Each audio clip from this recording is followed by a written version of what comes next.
Right, and it says, and the pledge to stop the expansion is politically impossible, even if it is an actual policy. Western diplomats expressed interest in discussing elements of the proposal, such as limits on military exercises and missile deployment. Okay, yet Russia insists that its drafts cannot be divided into separate pieces. Take them whole or leave them. Moscow may be open with a deliberately tough negotiating position, yet one cannot rule out that this is the firm last word. Because Russia are getting frustrated. Yeah, if the attempt to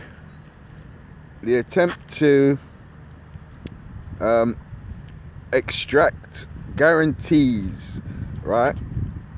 Because they want guarantees, right? Fail. Russia said it is prepared to take the appropriate military, tactical, reciprocal measures in response to the West's unfriendly steps. Russian officials have been guarded about the specifics, okay? Keeping everyone guessing as to what these measures could be. Missiles, yeah? EMP. Many of Moscow's options involve difficult political choices or risky or costly investments, and therefore are likely impractical.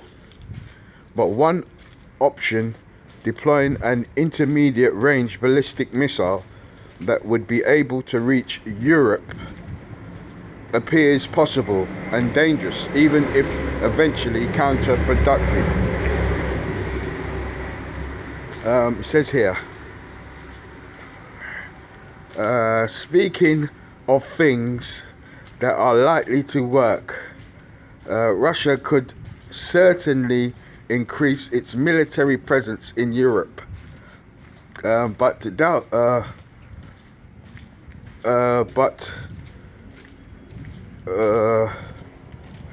doubling the number of missiles brigades or dramatically increasing its naval presence in the Baltic, for example, would be just a quantitative increase. Besides, building up forces takes time and significant resources, not when it's on your border. In terms of quantitative change, Russia could announce the deployment of intermediate range cruise missiles, which it pledged not to deploy in Europe, as long as the United States did not as well. But that might require Russia to acknowledge having worked on missiles in conflict with the Immediate Range Nuclear Forces Treaty. While this is not entirely possible, Moscow is unlikely to admit that it bears at least some responsibility for the treaty demand. Moscow may be counting on a surprise along the lines of a nuclear-powered underwater drone or nuclear-powered global cruise missile it unveiled in March 2018. But outdoing those wonder weapons, it's difficult. Sometimes something is difficult. Something hypersonic would probably be noticed, but it appears that all systems of this kind that would be relevant in the context of Europe, such as the Zircon cruise missile or the Kinzhal air-based ballistic missile, are known quantities. Russia would certainly draw attention if it took measures related to non-strategic nuclear weapons, but its room for a dramatic maneuver in this area is also limited. In theory, it could abandon its long-standing policy of storing all of its non-strategic weapons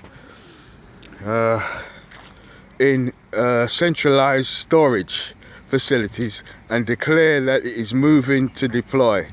This sort of measure would be symbolically important, but is unlikely to change the reality on the ground much.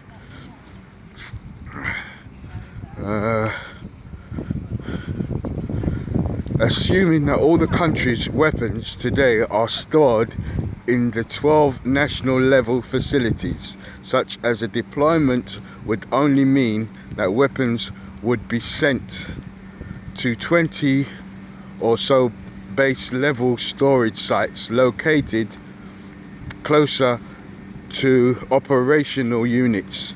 Russia's nuclear weapon deployment procedures simply do not have an option of missile launchers roaming around with nuclear weapons warheads with nuclear warheads attached, or aircraft going on patrol with actual nuclear weapons.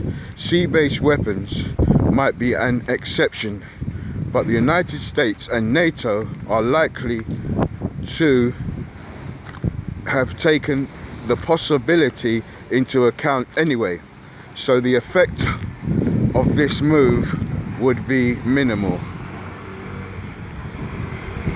So it says Russia could take a rather dramatic step of deploying nuclear weapons abroad, but this seems largely theoretical.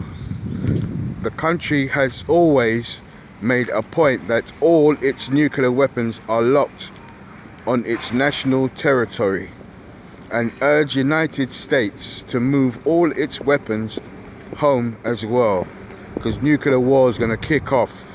And it says here, in the heat of dispute, the Kremlin could probably sacrifice this principle, but cooler heads would hopefully realize that abandoning a long-standing position for uncertain gains is not a good trade.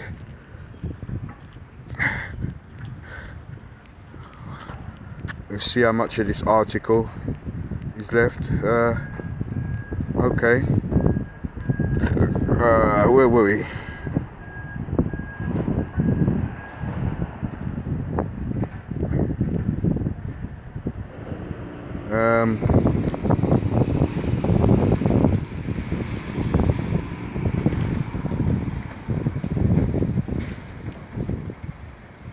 Right, so it says, unlike back then, however, United States and its NATO allies would have limited abilities to respond in kind. The alliance already announced that it has no intention to deploy land-based nuclear missiles in Europe, a promise it will most certainly keep, as deploying new nuclear weapons in Europe is not politically feasible. Yeah, but they're liars, isn't it? They told Russia they weren't going to expand more to the east, but they've done that as well. Russia, of course, would publicly object, as it already has, if the alliance were to deploy non-nuclear missiles as well, but it would also know that such threat is incomparable. Still, Russia is unlikely to prevail in this dispute. Yes, Europe, NATO, United States could find themselves in a rather difficult situation, but Russian security is also unlikely to improve. If there is any lesson from the Europe missile crisis in the 1980s, it is that there are no winners in a confrontation. Yeah, they ain't got no say in this. The Lord is going to take control of those missiles and use them.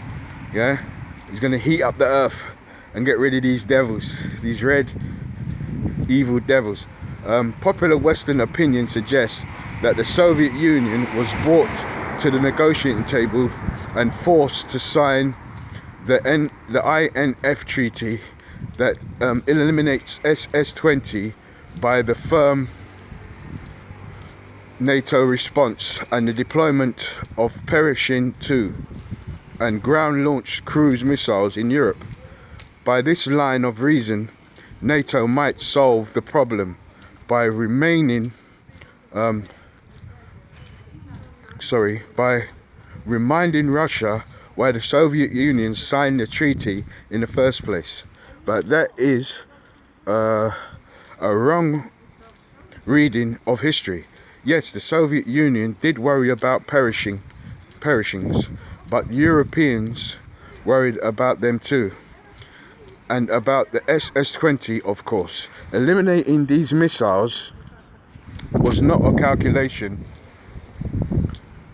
of some balance of warheads or the time these missiles would take to reach their target.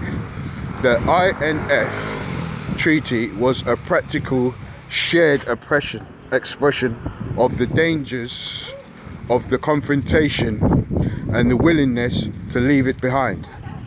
Today does not even closely resemble the end of the Cold War, but the opposing sides may share an understanding of the risks posed by new missiles in Europe. Whether nuclear or not, Russia's proposals to ban these missiles has been on the table for some time. The United States appears to have finally read it and shown some tentative signs of interest. During the recent talks, a joint effort to unbundle it from the rest of Russia's package would not be easy, but it's worth trying. No one wants to see Russian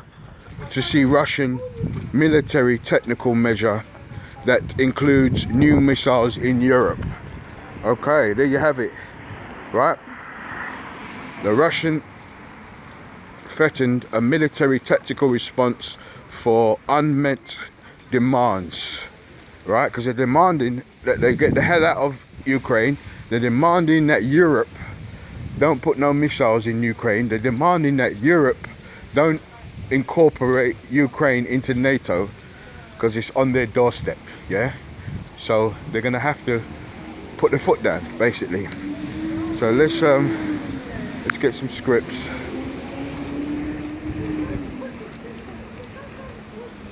Right.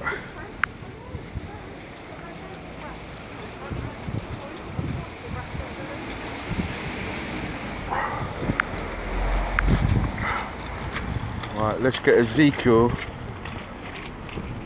38. Ezekiel 38 and 1. And it says,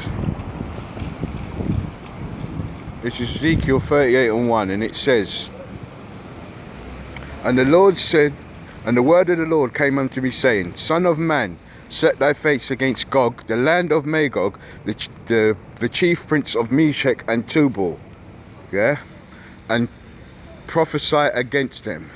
And thus saith the Lord God, behold, I am against thee, O Gog, the chief prince of Meshech and Tubal, and I will turn thee back and put hooks into thy jaw. Let's talk about Russia turning them back to communism, because they took on this this Western way, yeah. Before they was stirred, the people was militarized, yeah, and now they're taking on that. The Lord said He's going to put hooks back in his jaw to turn him. You know, like a fish. When you put a hook in the fish jaw, you could turn it whatever way you want to turn it. And that's what He's doing. That's what the Lord said He's doing with Russia now. He's turning them back to that warlike way, yeah. And it says,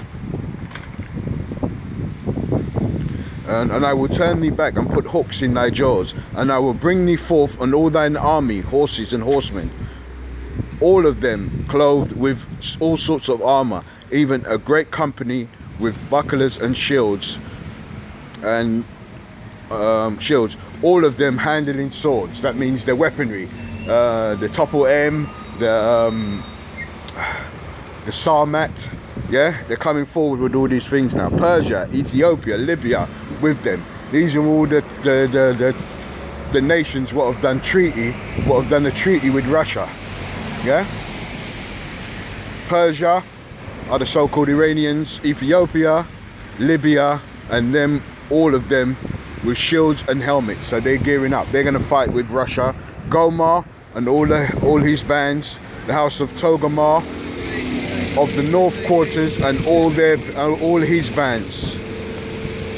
Many people with thee, yeah, because be thou prepared, and prepare for thyself, thou and thy company, and all assemble unto thee, and be thou a guard unto them. Russia's a guard unto all these countries, Syria, all of them, yeah.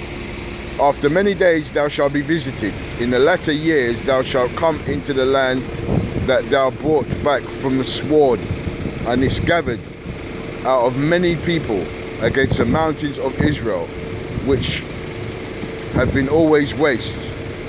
But it is brought forth out of the nations, and they shall dwell safely in them. Yeah, so basically, the Lord is gearing them up for that World War III.